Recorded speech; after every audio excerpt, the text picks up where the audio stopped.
श्री स्वामी समर्थ. स्वामी आकाशमार्गाने जे आले ते थेट भुऱ्याबुवांच्या स्वप्ननगरीच्या वेशीवर जाऊन उभे राहिले. भुऱ्याबुवांना अप्रतिम अशा परमेश्वरी दर्शनाच्या स्वप्नातून जी जाग आली ती थेट स्वामींच्या प्रत्यक्ष दर्शनाशी भिडली. स्वामींनी एकमुखी श्री दत्ताचे दर्शन दिले आणि भुऱ्याबुवांना संतुष्ट झाले. स्वामी त्यांना म्हणाले, तुझ्या मनात ज्या काही शंका असतील त्या मला तू निसंकोच मनाने विचार.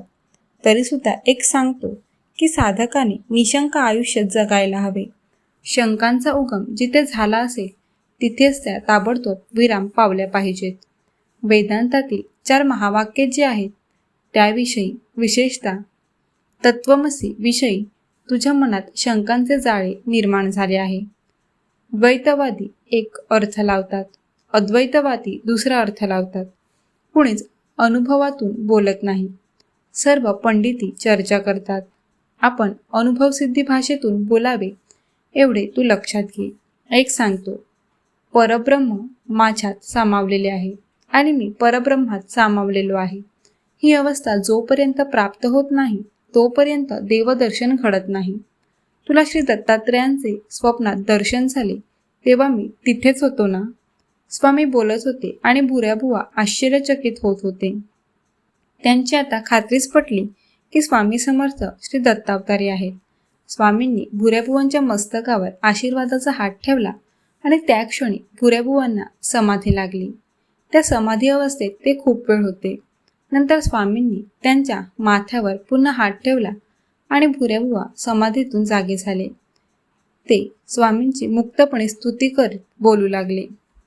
धरिली दत्त चरण कमळे, नेत्र भरले प्रेमाश्रू जळे. अहो विश्वेश्वरा संशय जाळे, तोडून केले मज मुक्त. हा सोहळा पाहायला अवघी द्वारका नगरी जमली होती. लोकांनी स्वामींचा जय जयकार केला. स्वामींच्या भोवती प्रचंड गर्दीचा वेढा पडला. द्वारकेला स्वामींच्या रूपात श्रीकृष्णानंद झाला होता. एक कायमसाठी लक्षात ठेवा, हे परमेश्वर प्रत्येक भक्ताला दर्शन देतो, त्याची भक्ती तहान भागवतो. माझ्या परमप्रिय स्वामी भक्तांनो, तुम्हाला जर स्वामींच्या दर्शनाची खरी तहान लागली तर स्वामी भेटल्याशिवाय राहणार नाहीत. फक्त आपल्या स्वामीजप अखंड हवा, ओढ शाश्वत हवी, विलक्षण श्रद्धा हवी. भक्तीचे दरवाजे सताळ उघडे हवेत.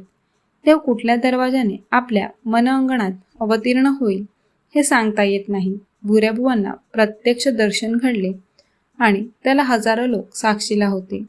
त्या निमित्ताने द्वारकेतल्या सर्व भक्तांना स्वामी प्रत्यक्ष भेटले, त्यांच्याशी बोलले, त्यांना आशीर्वाद दिला.